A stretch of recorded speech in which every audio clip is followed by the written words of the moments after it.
I love making nut milk. My favorite is mixing the nuts. It creates this smooth, creamy, rich flavor in my morning latte.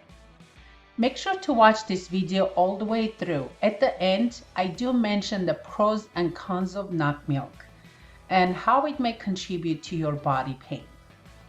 There is a reason why you need to soak the nuts. They contain enzyme inhibitors and phytic acid, which may prevent proper digestion and nutrient absorption. So make sure to soak the nuts overnight and thoroughly rinse them with clean water. See, growing up, my grandmother used to soak the almonds, and I remember how good they tasted. If you've never tried it, soak few walnuts in water overnight or just few hours and just see how good it tastes. Now back to the recipe. Usually in nut milk recipes, it's a 3-to-1 ratio, meaning 1 cup of soaked nuts to 3 cups of water. I prefer 2-to-1 ratio. I add usually 2 cups or 2.5 cups of water the most. In most recipes, you see they suggest using cheesecloth to strain it, which works fine. I personally prefer really fine strainer because you can make nut milk really fast and you don't have to worry about the messiness of the cheesecloth and squeezing it, and then you have to wash that cheesecloth. Nowadays, you can actually find a nut milk maker. I've never tried it myself, but if you have, please let me know in the comments how do you like it and is there a specific brand you like. After you make your nut milk, what do you do with the leftover pulp? Before, I used to use it to make crackers in my dehydrator. I don't do that much anymore because I just don't want to be bothered with it. Most of the time I just toss the pulp away. It's not much left over. So here are some of the pros and cons of nut milk. Compared to cow's milk, we know that nut milks are dairy-free, they're low in calories, low in sugars. Most of them have decent amount of vitamin E in it, and they are delicious. What are some of the cons? Well, it is nuts, so it's very high in fat.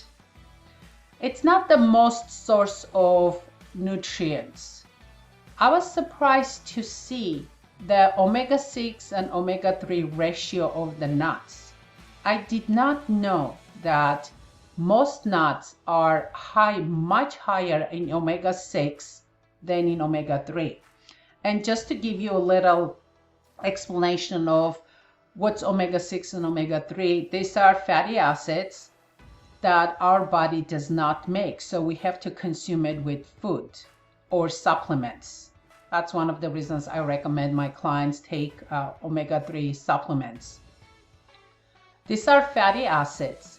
As you know, omega-6s are more pro-inflammatory, and then omega-3 is more anti-inflammatory. So vegetable oils are very high in omega-6 fatty acids, which are pro-inflammatory. And as you know, if you have a lot of inflammation in your body, it can contribute to your joint pain, your muscle pain, and your recovery. It really slows down. Now the cons also, some people could be very allergic to nuts. And there's also the environmental factor. If you read about almond, specifically for almonds, they need a lot of water to grow and thrive. So when you talk, depending who you're talking to, because of the environmental factors, they don't recommend nuts, specifically almonds.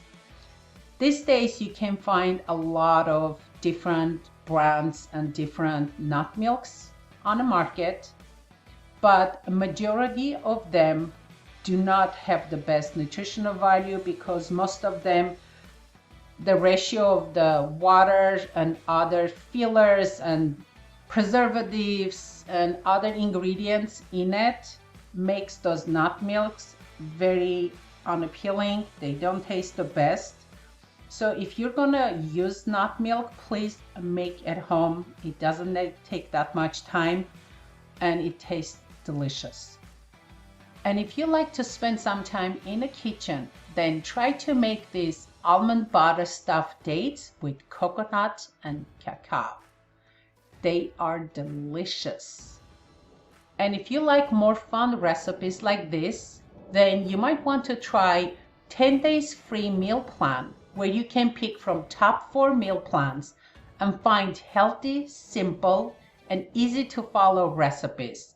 Make sure to check out the link in the description.